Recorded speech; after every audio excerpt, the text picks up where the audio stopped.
Hey, hello, I'm Armin, and today we're going to talk about magic gauntlets. Stay tuned. Excellent plan. Oh, hi.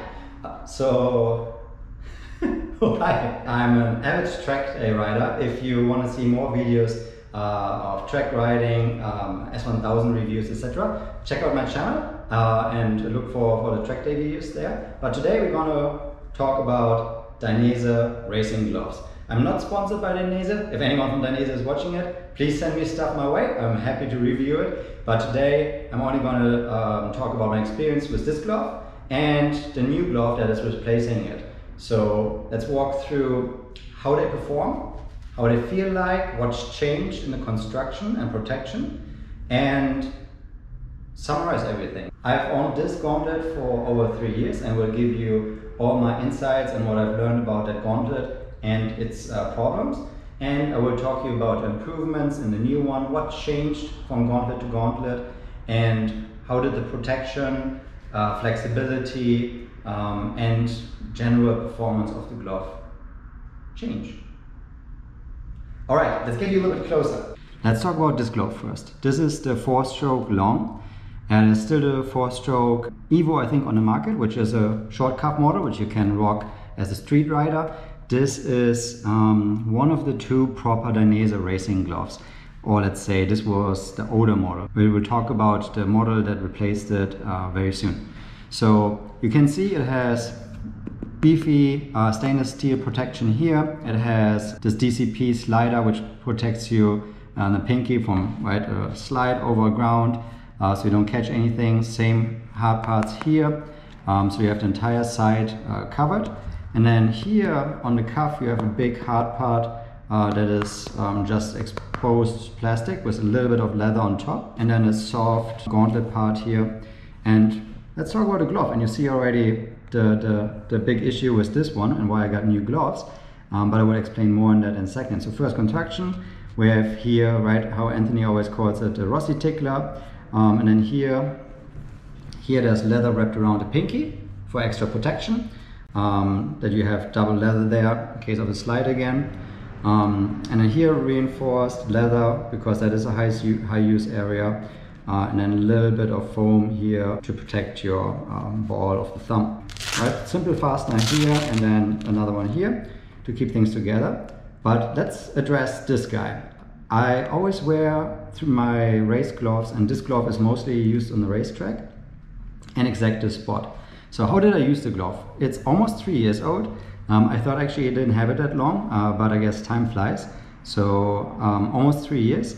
And in the beginning I still used it a lot for canyon rides. When I use my S1000RR in the canyons, I definitely use all my track gear to be very safe and have maximum protection. But more and more I'm using my superbike only on the racetrack, and I've maybe done 15 track days in these gloves. This is where the handlebar is, and especially on the track you change your hand a lot from bracing for braking, holding it in a pencil for hanging off in the corners. So you definitely have your fair wear here. And now of course you might say, hey, just bring this to a leather worker, they just put a patch on top of it and you're good to go. Yes, you could do that, but the leather here is on purpose very, very thin. It is so you can interface with the bike and feel the handlebars very, very well. So you can patch it, but Dainese and other leather workers don't recommend it. Once you have a hole in it, unfortunately get a new glove, The rest of the glove is still in awesome condition, looks beautiful, but at this stage it's like a tire. Even if a tire is worn out on only one part of it, time to replace it. It's a shame, and they're not cheap. I think they come in just under $300. It's definitely a shame to throw something like this because of a hole early away. So I went the route to replace it, but you can be the judge there for your own. So this is the old glove. It is a little bit stiff, and I choose it over the Valentino Rossi top level full metal glove because it was a little bit more agile, a little bit easier to wear and move around in. But if you consider going to the racetrack and you're a little more serious than just going once per year, I can only recommend this glove or the new model. And of course you have the full metal gauntlet that Valentino Rossi wears, but that's another $150 higher. So this one is my choice for the track, and especially when you wear through them, if you save $150, you can definitely afford a few more gloves than when you go for the high-end one. Anyway, so once these are warm and you sweat a little bit into them, you don't feel like you're wearing anything on the hand, that is, and they really work great on the bike. I never had any issues with that. Okay, now let's compare the 4-stroke long against the Steel Pro. I think that was the name, yes. So there's a couple of years between them, but they're, well, yeah, this is the exact predecessor of this one. Sorry if the hands are a little bit confusing. So red one, new one, black one, old one. Here we go. You see, first look, of course the collar is a little bit different, but there's a couple of differences, and key differences I will point out.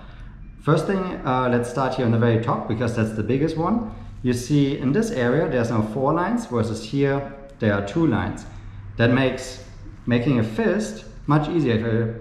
If I make a fist in this one, that is very easy, it takes no effort at all. If I make a fist in this one, I feel the resistance of the glove. Now granted, you have a handlebar in between, but still the flexibility in a new glove, much better. This is much stiffer. So good job, Dainese, making it here much more flexible. Then the fingers you see are very similar. There's a little bit more flex built in here again. You see there they are bigger and fewer of them. So a little bit more flex. And then protection changed a little bit. Look at this. Here there's now a complete wrap around the pinky. First of all, it looks really cool with the high-vis red under it, but it's completely wrapped around. Versus here you have only the half wrap. So a little bit more pinky protection here. And now, of course, you see the hole in my glove, and look what Dainese did right here.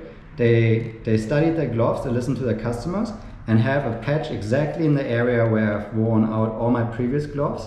So now I have 2 layers here, and I think I will not wear out the glove in that spot that easy. Again, I got 3 years almost out of this one with some good use, and then I hope I can get even more use out of this one.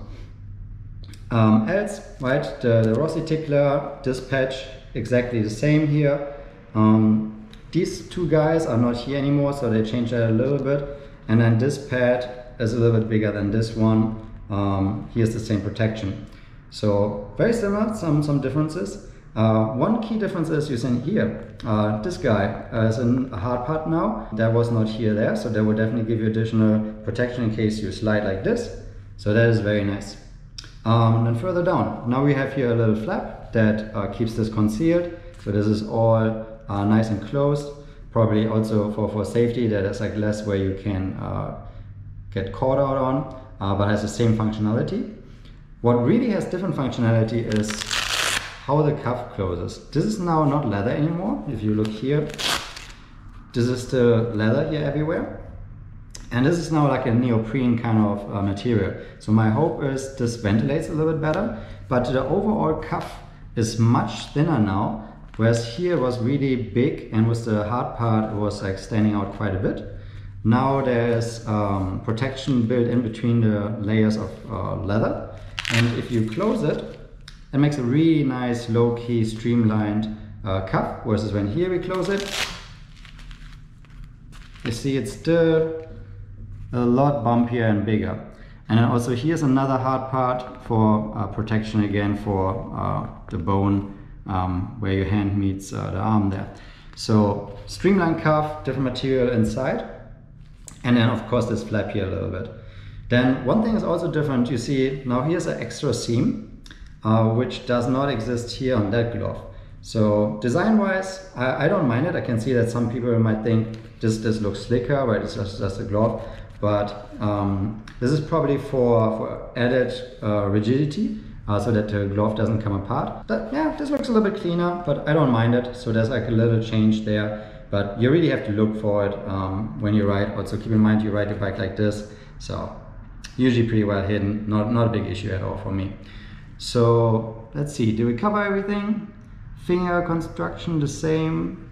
Right, now that we compared these 2 gloves head to head, what changed? Let's talk about the most important thing. How is the comfort? How is it to ride them? So now they're exactly the same size. I'm wearing a size small, this is a size 8. and they fit me great. I like to have very, very tight gloves, so it feels like a second skin, and I don't have any bulging, any extra material that I don't need on the track to keep it very tight and compact. What they really changed is how much space we have in the fingers now.